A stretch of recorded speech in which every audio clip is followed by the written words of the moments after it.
I caught my fiancé in bed with my best friend. What are you gonna do, cry? She mocked. I just smiled and left. This morning, my phone was full of missed calls from both of them.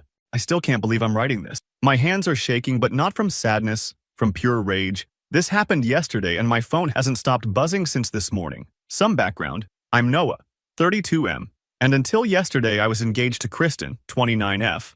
We'd been together for 3 years, engaged for 6 months. My best friend Brian, 31M, was supposed to be my best man, was being the key word here. Looking back, there were signs, little things that made my gut twist, but I ignored them like an idiot. Kristen started going to the gym more often about 4 months ago. Nothing wrong with that, right? Especially since Brian was her trainer. He'd been my best friend since high school, so I trusted him completely. Fucking mistake. She started coming home later, always with some excuse about client meetings running long. Her phone was always face down. She'd get texts late at night and would smile at her phone, but if I walked near, she'd quickly lock it. Classic shit, right? But when I'd ask, she'd flip it around on me. Why are you so controlling? Don't you trust me? God, you're so insecure. Yesterday, I was supposed to be at a site visit until 6 p.m. The meeting ended early, so I grabbed some takeout from her favorite place, thinking I'd surprise her. Guess who got the real surprise?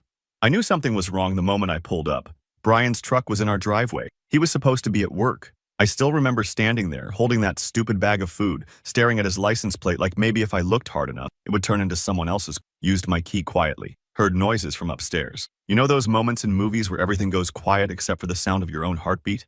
Yeah, that's bullshit.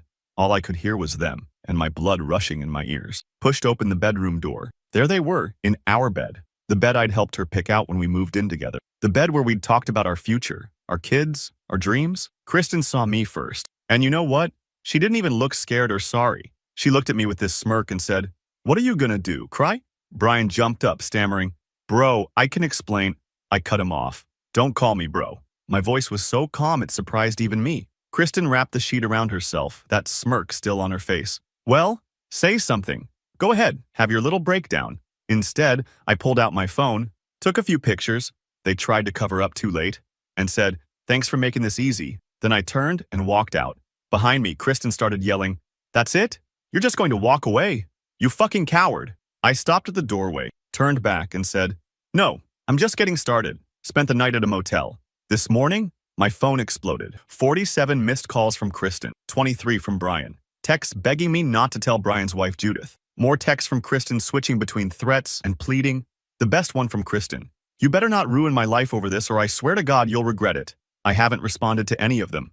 But I did make some calls this morning, first to my bank, then to both our families. You see, what they don't know is that I've suspected something for weeks. I've got screenshots, lots of them, from our shared iPad that Kristen forgot she was still logged into. Every message, every plan to meet up, every lie they told. Kristen's probably realizing right now that her credit cards aren't working anymore. Joint account's empty. Moved my half to a new account last night. Engagement rings on the kitchen table with a note. Hope he's worth it. Both their phones are still blowing up my phone. But I'm done talking. They thought I'd break down, cry, make a scene. Instead, I'm making a plan. Updates will follow. Got a feeling the next few days are going to be interesting. Edit. Holy shit, this blew up. Thanks for all the support. To answer some common questions. Yes, Judith, Brian's wife, already knows I sent her everything this morning. No, I'm not going to just let it go. Currently ignoring another wave of calls. Kristen's sister just called to tell me I'm being cruel by not letting Kristen explain herself. Explain what? How she accidentally fell on my best friend's dick? I'll update when there's more to share. Right now, I'm just watching them panic. It's actually kind of entertaining. Update 1. So yesterday I posted about walking in on Kristen and Brian. A lot has happened since then, and I need to get this off my chest. Remember how I mentioned the missed calls? Well, I woke up to 47 missed calls and about 100 messages. Kristen was frantically trying to explain, while Brian was begging me not to tell his wife Judith. Yeah, buddy. Should have thought about that before screwing my fiancé. Here's where it gets interesting. I hadn't told them, but I'd suspected something was up for weeks. Kristen had been weirdly protective of her phone lately, but she'd forget about our shared iPad. Rookie mistake. The messages I found between them went back months. Fucking months. They'd been meeting up at Brian's gym when he was supposed to be training her. The best part? She'd been using my credit card to pay for those sessions. I spent the morning methodically dismantling our shared life. First stop, the bank. Separated all our accounts, removed her as an authorized user from my credit cards. The bank lady's face when I explained why was priceless. "Honey, my sister went through the same thing. Take him for everything, she said. I just smiled. Around noon, Kristen showed up at my place. Different tune now, crying, apologizing, saying it was a mistake. I just sat there letting her talk herself in circles. Then she switched to anger. You're really gonna throw away 3 years over one mistake, she screamed. We're supposed to get married in 4 months. I just looked at her and said, you know what's funny? I was actually coming home early to surprise you, had dinner reservations and everything. Guess I was the one who got surprised instead. She went pale when I mentioned the iPad messages, started stammering about how I violated her privacy. That's when I lost it and laughed. Actually laughed in her face. Privacy? Like the privacy of our bed where I found you with my best friend? Then Brian showed up. Bad timing, bro. He tried to play it cool, said we should talk this out like men. I looked him dead in the eye and said, 15 years of friendship and you couldn't keep your dick out of my fiancé. There's nothing to talk about. That's when shit hit the fan. Brian started getting aggressive, stepping up to me. What, you gonna hit me? Go ahead. Give me a reason to call the cops. He backed down real quick. Funny how bullies fold when you stand up to them. But here's the real kicker. While all this was going down, I'd been busy. Remember those gym sessions they'd been having? Well, I had receipts, literally, along with some very interesting messages about their workout routine. Judith deserved to know what kind of man she married. I sent everything to Judith. Everything. Within an hour, Brian's phone was blowing up. Guess who's sleeping on someone's couch tonight? Kristen's still trying to control the narrative, telling our friends I'm overreacting. But those screenshots tell a different story. It's amazing how quick people change sides when they see the truth. The wedding venue called today about the final payment. I told them the wedding was off and why. The coordinator was surprisingly cool about it, said she'd refund my deposits. Happens more often than you'd think, she said. At least you found out before the wedding. I've moved most of my stuff to my brother's place, changed my password, ordered new credit cards, the whole 9 yards. Kristen keeps texting from different numbers, switching between begging and threats. Brian sent a few messages too, mostly about how I'm destroying his marriage. Yeah, pretty sure you did that yourself, buddy. The funny thing is, I feel oddly calm.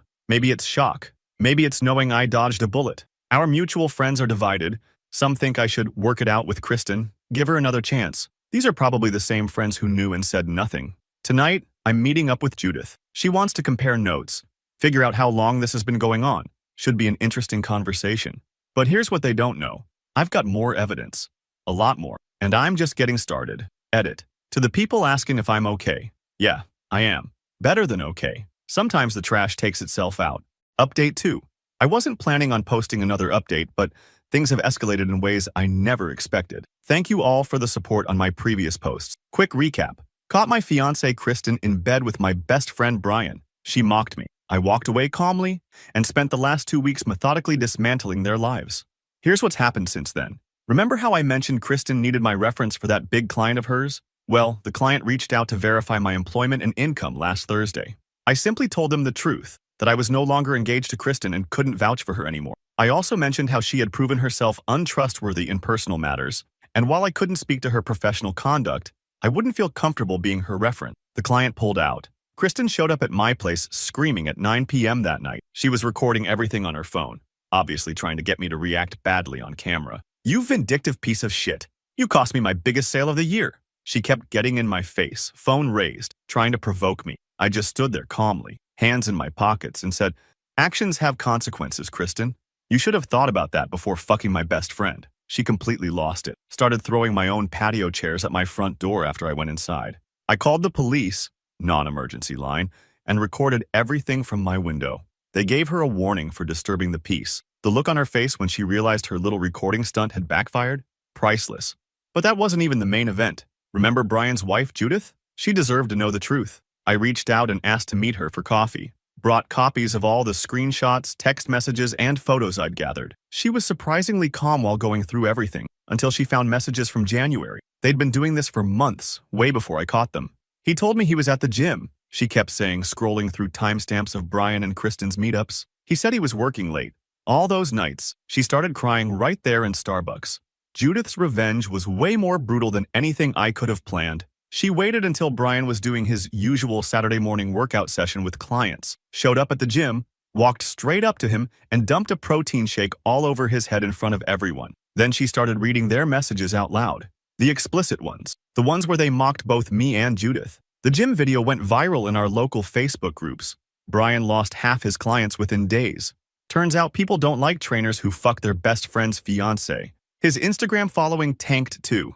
Goodbye, fitness influencer dreams. Kristen tried damage control on social media, posting some long sob story about how sometimes love is messy and people make mistakes when they're confused. She even tried to paint herself as the victim somehow. That's when I decided to go nuclear. Remember our engagement party?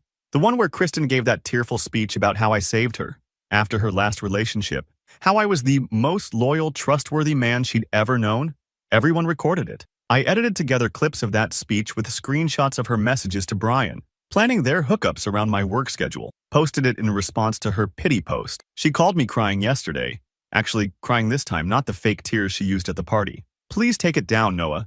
People are calling my parents. My sister won't talk to me. Brian won't even answer my texts anymore. What am I gonna do, cry?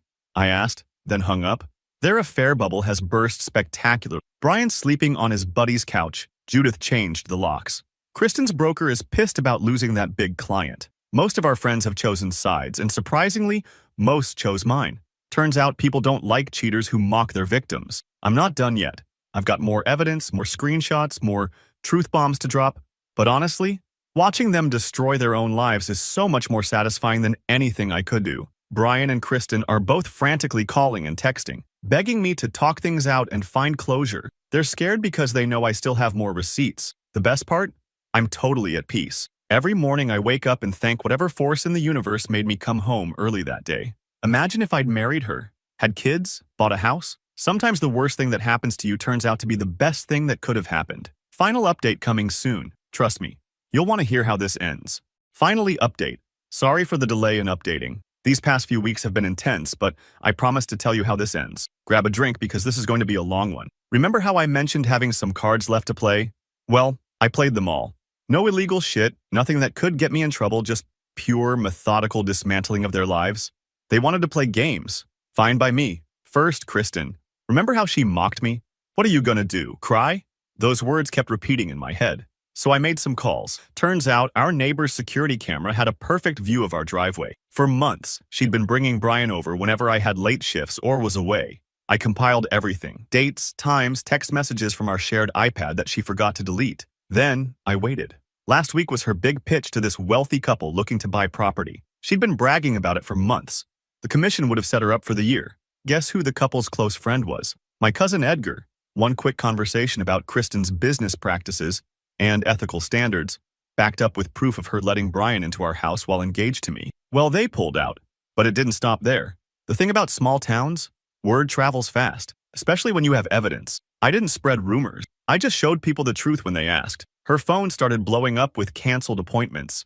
Turns out, couples looking to buy homes prefer agents who don't sleep with their clients' spouses. Yes, Brian had trained some of her clients. Speaking of Brian, remember Judith, his wife? She'd been suspicious for a while but had no proof. I gave her everything, the videos, the texts, the times he was supposedly training late. Their confrontation was epic. He came home to find his stuff on the lawn and the locks changed. Judith is a force of nature when she's angry. She works at the same gym where Brian trained clients. Guess who suddenly had schedule conflicts with all his high-paying clients? The best part? They turned on each other. Brian blamed Kristen for being too obvious. Kristen blamed Brian for not being careful enough. Their perfect little affair imploded spectacularly. Last night was the cherry on top. I was at this local bar with some friends when they walked in together. Kristen spotted me and had the nerve to approach. "You're pathetic," she spat. "Destroying our lives because you couldn't handle the truth?" I just smiled. "Handle the truth? Honey, I'm handling it just fine. How's that big commission work?" Brian tried to step in, but I wasn't done. "And you, brother? How's the training business? Judith told me the gym's thinking of letting you go. Something about client complaints." He swung at me. "Big mistake. Huge.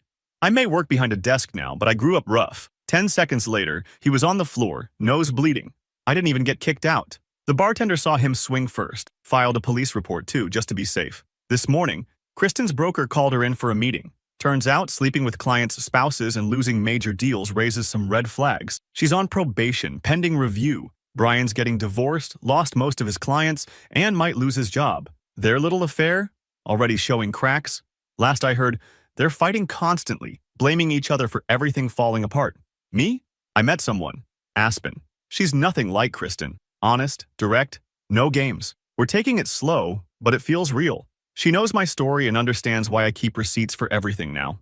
The point of revenge isn't to break the law or hurt people physically. It's about letting them face the consequences of their actions, maybe with a little push in the right direction. They thought I was weak because I walked away that night. They mistook patience for weakness. Big mistake. Karma's not a bitch. She's just really good at paperwork and has excellent timing. Edit. Holy shit, this blew up. Thanks for all the support, awards, and messages. To answer some common questions. Yes, everything I did was legal. I just made sure the right people had the right information at the right time. No, I'm not worried about retaliation. They'd have to explain their actions first. Aspen knows everything and thinks they got what they deserved. Declan, mutual friend, told me Brian's been sleeping on his couch. Apparently, Kristen kicked him out last week after another fight. Life's funny sometimes. 2 months ago, I thought my world was ending. Now, I realize it was just making space for something better.